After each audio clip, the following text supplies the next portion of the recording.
Welcome to Betwixt and Between. The words betwixt and between remind me of a Twix caramel and chocolate cookie bar. If we were in the same room, I would give each of you a Twix because a little bit of chocolate and a little bit of caramel could go a long ways to make the world better today. I'm Carla Brondo, CEO of Brondo Power Institute, and I'm delighted to have you join me. Betwixt and between literally means that some employees are working from home and some are limping back to the office. And in the future, some may be in the office and at home, depending on how many are allowed in the same space. So betwixt and between may be the new normal. On the personal side, betwixt and between means that people are nervous. Their emotions are out of whack and wondering what the future holds. In my entire lifetime, I have never seen so much disruption of the economy, and I can assume that is the same for most of you. The pressure on individuals, teams, and companies is astounding, and we are told that more pressure may be on the horizon. Your people need you as their manager to be a calming influence, and I intend to provide you with ideas and a roadmap today to move from chaos to calm. As I said, moving back and forth between on-site and virtual may become the new normal. This brings disruption in familiar routines and exceptional challenges for managers.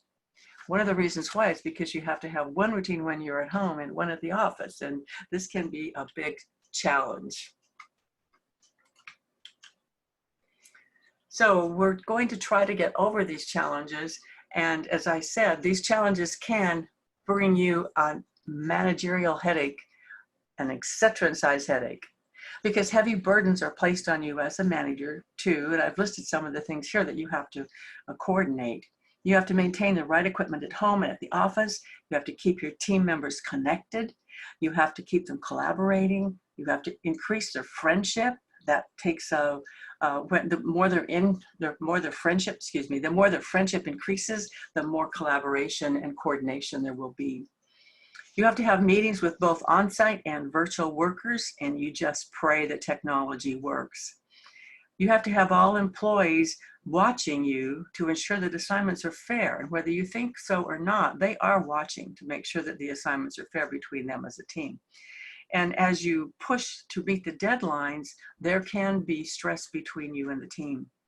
It's a challenge to have one-on-one conversations at regular intervals with each employee, which is critical to manager-employee relationships. And this challenge flows into the managing the personalities of individual employees as you interact with them. It is difficult to read their body language, influence them, and customize your responses to the personality of just one individual in a one-on-one conversation. But the difficulty increases exponentially when you have to manage the interactions of personalities on the team. We offer assessments to help you do this. As managers, our goals are to meet objectives and deadlines while taking care of our people, giving them direction, reminding them of the company vision and goals, stabilizing them, and pushing them to meet those deadlines. Now, added to these headaches that we regularly have are excuses that people have for not coming to work, even in this environment. The last one I heard was that the ozone in the air flattened my tires. Another one that amazed me was a girl said that a bat flew in. I'm having a bat hair day, and I'll look awful on Zoom, so I can't attend.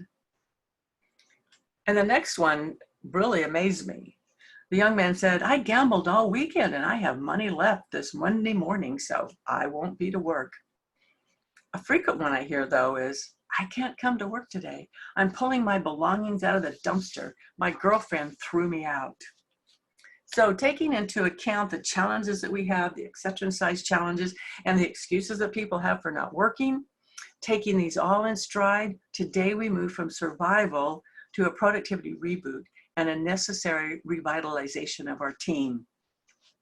You may be like leaders in companies all over America who are asking, what just happened? What action should we take now? How does this narrative change the way we deal with tomorrow? What is here to stay? What do we need to tweak? What changes need to be made in our mindsets? How do we do meaningful things? How do we take meaningful action? Just as you make decisions about how to approach and engage with a stranger, you and your leadership team must make decisions about how to answer these questions and engage with this stranger, the new work environment, the new world. I recommend the SCB acronym. S stands for what should we stop? C stands for what should we continue? And B stands for what should we begin? This is a pretty good way to evaluate where we are. So it's our duty as managers to decide what to continue and ultimately find and begin better ways. This quote by David Meltzer gives us a new viewing point. He said, don't look at your life, and we could say our company right now, as peaks and valleys, which I have done for a long time. To me, peaks and valleys means you have to go up and then down and then up and then down. Do you see the pattern? Meltzer says instead to think of plateaus and grow. In my mind, this is a better visual because it means you're moving up from one plateau up to another plateau. I like that better. We are now on a plateau with a grand opportunity to reevaluate systems and procedures, products and services, enabling us to use that SCB acronym to its full potential. It is time for increased professional development for both managers and employees. This is what will move us to the next plateau. As managers, we want to encourage greater creativity, innovation, and problem solving from our employees to help us climb to the next plateau. And this takes training. What I'm saying is that we can't revisit the changes. We can't resist and revisit the changes that are happening to us. They are here whether we like it or not. And I believe it's naive to think that we will ever get back to the good old days, especially the good old days of 2019. I didn't realize how good they were. I was looking forward to 2020 as my exceptional year. It's been exceptional, all right. And we have to embrace the change we are dealing with and see what we can do to retool, reboot, and reconstruct our lives and companies. Now, rapid transitions bring instability and the emotions of confusion, uncertainty, doubt, and bewilderment. Being quarantined with cabin fever, we pulled out a puzzle a couple of weeks ago and put it together. But first, when we dumped it out, it was confusing. We felt uncertain. We felt bewildered. We doubted whether we could put this together. These are the emotions your employees are feeling as they go betwixt and between. They are victims of the instability of rapid transitions, and their emotions are confusion, uncertainty, doubt, and bewilderment. We as leaders have to put the puzzle back together for them. And we are not powerless in the face of this uncertainty. Despite years of experience managing a wide range of challenges, nothing has prepared any of us for the circumstances of this moment. Without a playbook to reference, you and other leaders around America and around the globe have been rising to the occasion to keep your organization stable and your employees safe. While we don't have any solid information on what will happen in the next 2 weeks, 2 months, or 2 years, we do know that at some point we will emerge into a post-pandemic world and that we must somehow plan for this uncertain future. As I said, though, we are not powerless. We can reduce the negative emotions of rapid transitions by planning for what the future could look like. And we need to have a plan A, plan B, plan C, and even a plan D or E or F. I call planning and prioritizing the work of worrying. We're not just going to worry about the future. We're going to be proactive and plan different ways that we can transition. Through this planning and prioritizing, we become powerful. And we put one foot in the present, which is taking care of today, and through planning and prioritizing, we put 1 foot in the future. Now, one of the things, as we talk about the future and the present, or 1 foot in the future and 1 foot in the present, one of the things that came out to me as I've been working with companies during this period, is that there's not a lot of difference between in the office and virtual when it comes to some components of managing them. No matter whether they're in the office or whether they're virtual, you have to align members behind the team's purpose and vision. You have to balance teamwork and their personal empowerment, or their ability to use their creativity to solve the problems. And you have to create and maintain engagement. What we're talking about here, if you look at those, is that there are both managerial skills and leadership skills here. So let's review the difference between management and leadership. Management is the science behind performance and execution.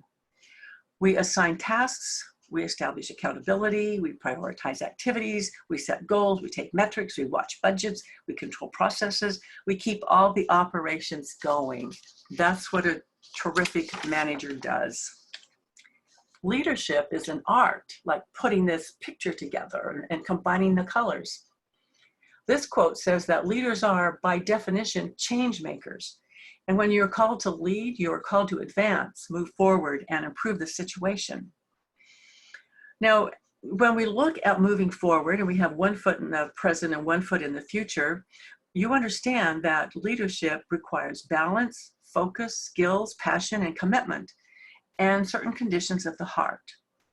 An ancient Chinese philosopher, Sun Tzu, said, "A leader leads by example, not by force." Coming forward a few centuries, Jack Welch, former CEO of General Electric, said, "When you are a leader, you weren't given a crown, you were given the responsibility to bring out the best in others." So think of that. When you were made a leader, your responsibility is to bring out the best in others. I really like that. Simon Sinek, in his new book about leadership in the Marine Corps, entitled Leaders Eat Last, do you catch that? Leaders eat last, says that leadership is not about being in charge, it's about taking care of those in your charge. These quotes tell us why leadership is an art. It's an art to put a future picture together. It's an art to have a productive conversation with another individual. It's an art to manage conflict, and the list goes on and on. Leadership is bringing all of your skills together to manage the present and the future. That's an enormous task, and probably another acceptance-size headache. Now, leaders point to a desirable future, and they make people want to join them. They are visionary. They're big picture thinkers. They set organizational strategy. They initiate the change. They take an intentional approach to the future, and I found this one interesting. They set the organizational tone. They engage and excite. They make the future seem attractive and worthwhile, and they say, "Come with me." For the best ROI, you need both effective management skills and strategic leadership skills. So the ultimate result of what we're experiencing when you think about combining your managerial skills and your leadership skills is that we're going to build back better. We're standing on a plateau. We have time to evaluate what is happening in our companies, and we will become more efficient. We will streamline processes and procedures. We'll stop the duplication of efforts if we find some. And we will find many, many ways to leverage technology because we're going to build back better. Now, to help leaders and managers reboot productivity, to keep one foot in the present reality, I bring you the discretionary effort leadership model from my book, How to Earn the Gift of Discretionary Effort. By following the levels in this pyramid, you will become the leader people choose to follow, not have to follow, because of your place on the organization chart. Notice at the bottom of the pyramid is integrity and trust. If you as a manager don't have integrity, your employees will not trust you, and they will not follow you. The next level is physical safety. Basic to their productivity is safety at work. They want to return home in the same condition they arrived. Also important to their view of you as a manager is their sense that you care about their well-being and that you value them as a human being. This level flows into the next level, which is social acceptance. Teams of diverse workers need to have a huge dose of social acceptance. Today is unique with 5 generations in the workplace, a myriad of ethnic groups, a variety of education levels, and a multiplicity of life experience. Workers want to know they are accepted with their strengths and limitations. At this level of the pyramid, we offer assignments to learn about personalities and how to manage them while you recognize and accept their strengths and limitations. We offer the DISC personality, driving forces, emotional intelligence, and 360-degree assessments. The next level, rational alignment, means that they understand the purpose and mission of the company and their personal values line up with the company. If this happens, then they move to the next level, which is emotional commitment. They emotionally commit to the organization and its goals. At the highest level of the pyramid, they move to becoming authentic contributors or working as partners with top executives to reboot profitability and economic sustainability. This is the bird's eye view of the holistic leadership curriculum we offer. Today, however, to reboot productivity, we're going to focus on the rational alignment level. Alignment is a position of agreement or alliance. That's what the dictionary tells us. But if we put it into words that we can understand, you have to take your car and get the tires aligned or they wear out. If you want your body to work better, you need to go and get a chiropractic alignment so that your spine is in alignment. And I found it fascinating to learn that a magnet is metal with all of the electrons aligned. And that's what makes it a magnet. So alignment is something that we need to work with on our teams to get them all on the same page. So to rationally align your employees, you have to set forth a vibrant picture of the future, which is leadership.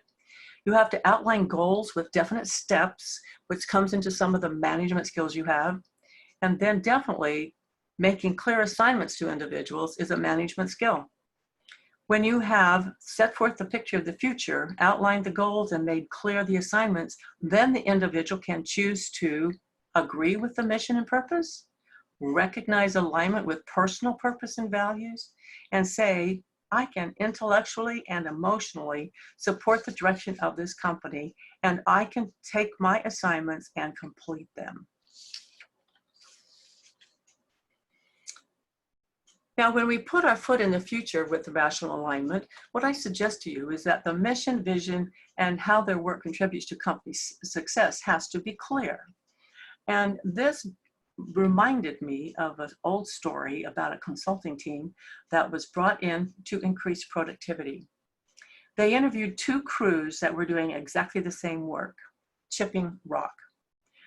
They said to the first crew, tell us about your work. What do you do all day long?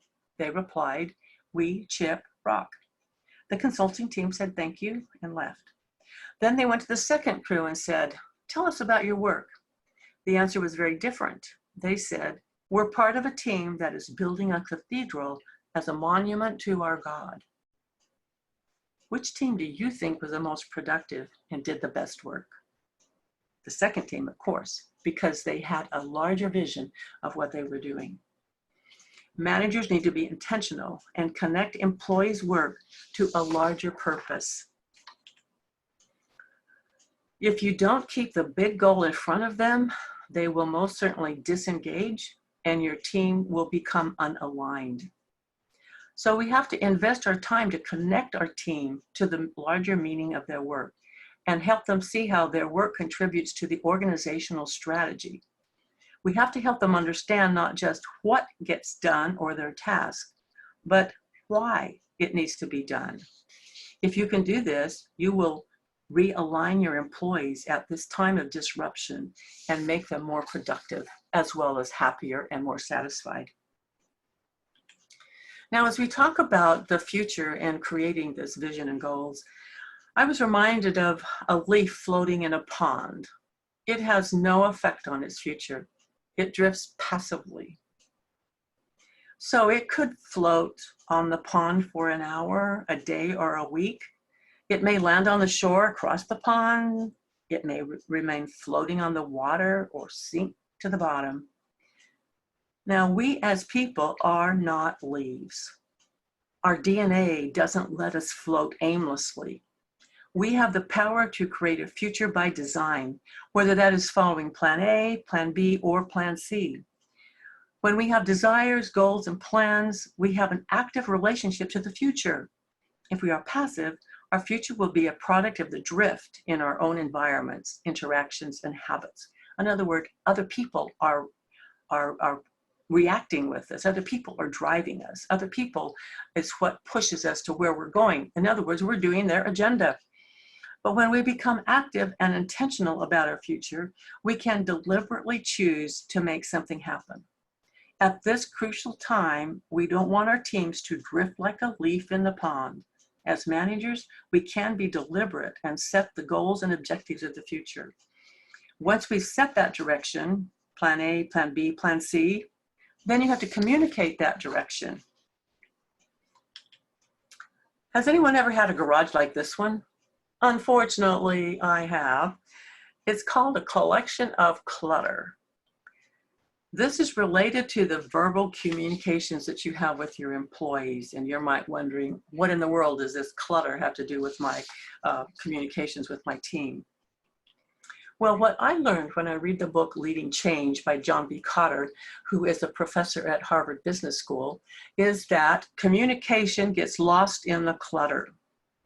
He tells us that in a 3-month period, an employee will hear 2,300,000 words. Then he said the typical communication of a change vision, or the vision, the mission, the goals, the directives, where are we going? This is typically 13,400 words. This is equivalent, he says, to one 30-minute speech, 1 hour-long meeting, one 600-word article in the company's newsletter, or one 2,000-word memo. So the vision, the goal, the direction, where are we going, captures only 0.58% of the communication market share. Only 0.58% of the words that they hear in a 3-month period. So you share your vision and goals once and you think they got it? No, they don't. You have to communicate your vision in every conversation, every email, every team meeting. Every time you talk to an employee, you communicate that vision. So when do you know that you've cut through the clutter and when they're thinking like you? Well, it's when they start talking like you, when they use the same language that you would use to describe the team's mission and vision, their deadlines and their goals, and when you're going to push forward to complete everything. So you have to focus, and productivity that will increase once they cut through the clutter, once they understand what you are telling them. Now let's change the pyramid just a little bit.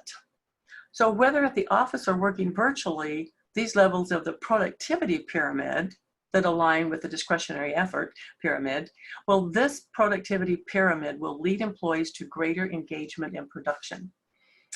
Now, as you can see here, putting the puzzle pieces back together will require that reevaluation of the vision at the bottom of the pyramid. So the mission, the values, and whatever is going on with the goals and objectives, we have to reevaluate them now. And then after the vision, values, mission statements, goals, and objectives in the center are set by the company, then the division, the unit, the team, the department has to set their own long-term goals and objectives that meet those of the company. So you can see that this is a strategic foot in the future place here. Then as you move up, we get to the tactical, or the foot in the present, because employees have to integrate the objectives into their personal planning. Now, as this moves forward, manager and employees have midpoint checks. It's like this evaluation, and the manager's not really micromanaging. What they're doing is asking, what is blocking you? How can I help you to meet the goal, to meet the deadline, to finish this project? And then, as they do that, the final step in the foot in the present, this tactical step, is that the employee must put the goal on their daily task list. They have to put to-do items on their daily task list that move the company forward to their goals and objectives. Employees can be busy all day long, but they may not be moving the train forward to meet the goals and objectives of the company. Now, as we think about this, I remember an acronym that is IKT. It stands for I knew that. We intellectually know the steps in goal setting, but why don't they do them? Why don't we do them? One of the reasons why I think is because we hear about goal setting so much, and sometimes it kind of turns me off, because, gee, we just did that. Gee, why aren't we reaching our goals? So reaching goals are very, very difficult. And I know that you have used the SMART acronym before, but when I found this one for SMARTer, I went ahead and started using it because it adds ethical and recorded, which are dramatically important for our time and our period right now.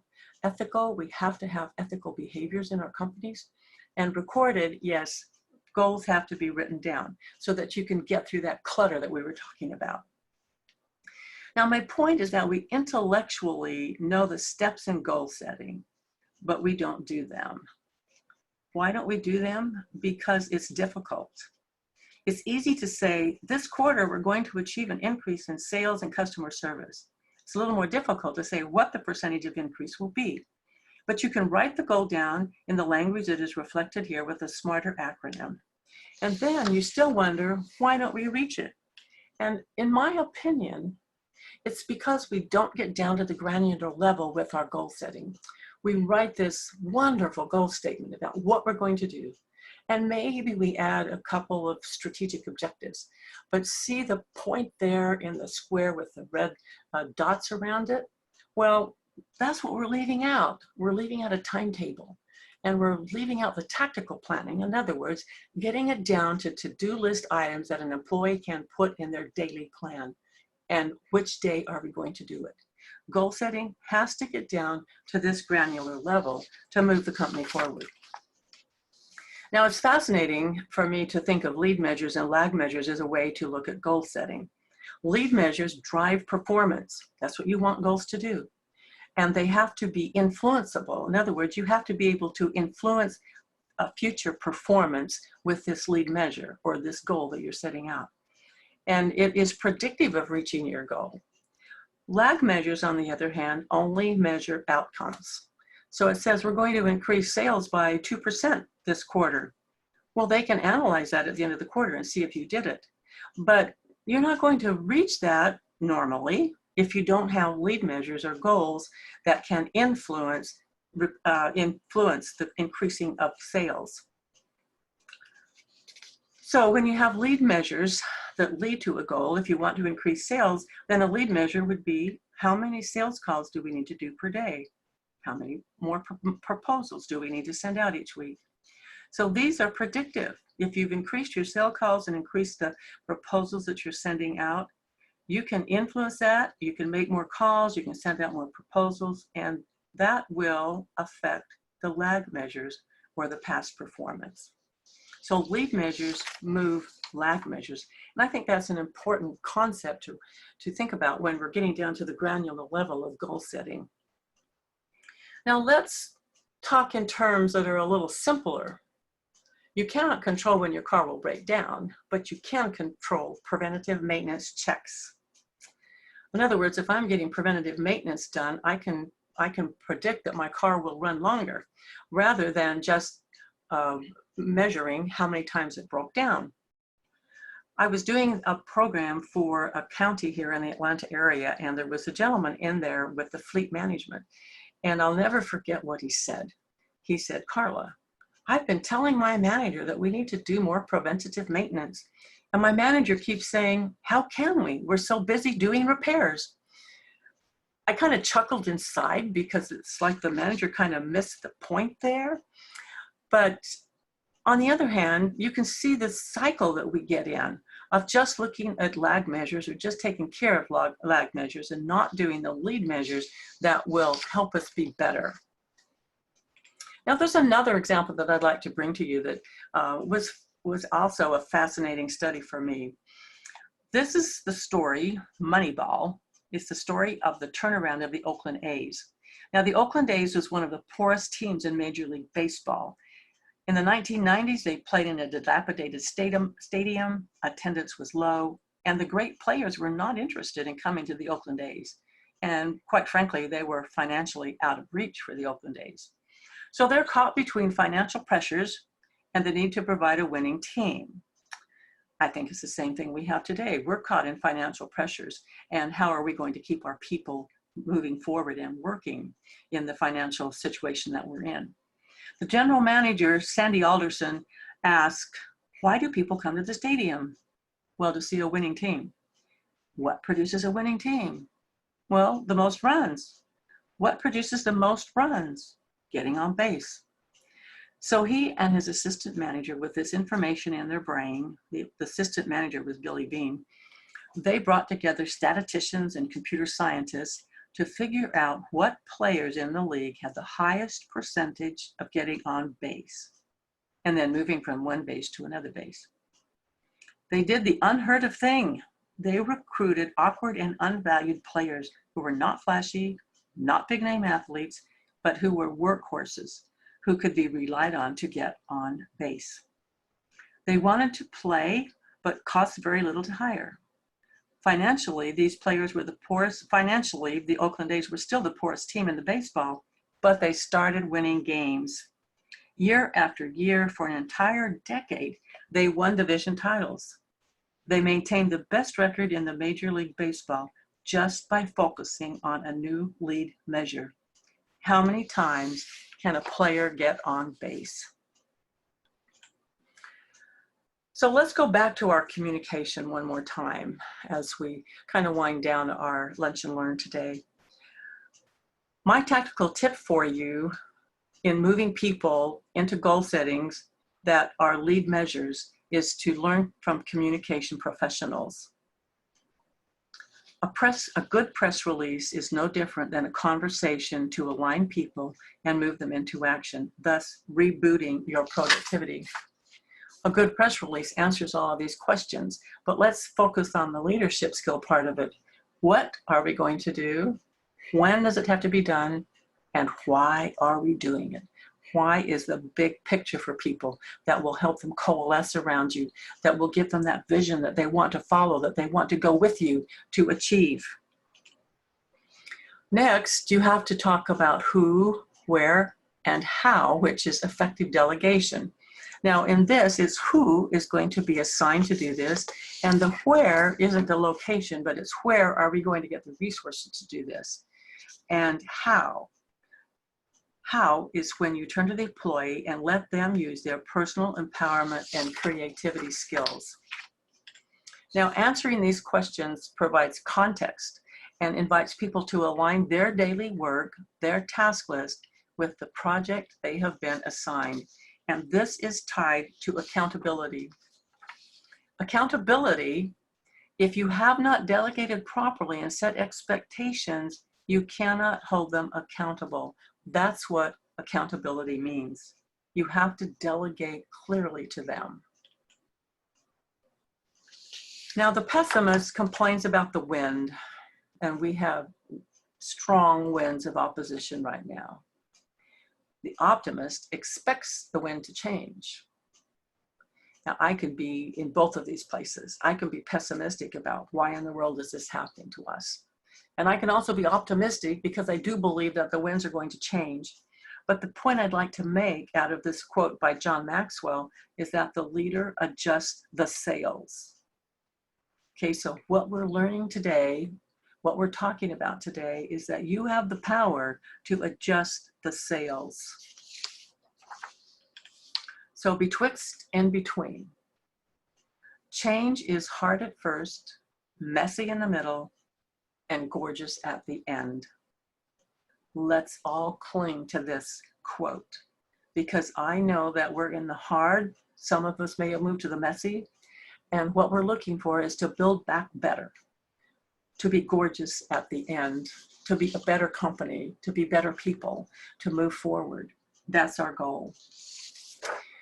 Now, thank you for attending Betwixt and Between today. And my gift to you is a complimentary digital copy of Wake Up the Winner Inside, which is 13 mental aerobics to help you overcome your personal barriers to success. So go to www.carlabranda.com/products and scroll to the bottom of the page, and there it will be for $0. Now, while you're there, you can also get your digital copy of How to Earn the Gift of Discretionary Effort. If you want a soft copy or a Kindle version, they're available on Amazon. So to schedule a complimentary consultation on bringing a leadership event to your organization, just call me at 770-923-0883 or send an email to carla@carlabranda.com, and that's Carla with a K. So thank you again for attending Betwixt and Between. I really wish you success as you build management skills and leadership skills, and as you create that vision to take your people forward. Thank you once again, and enjoy the rest of your day.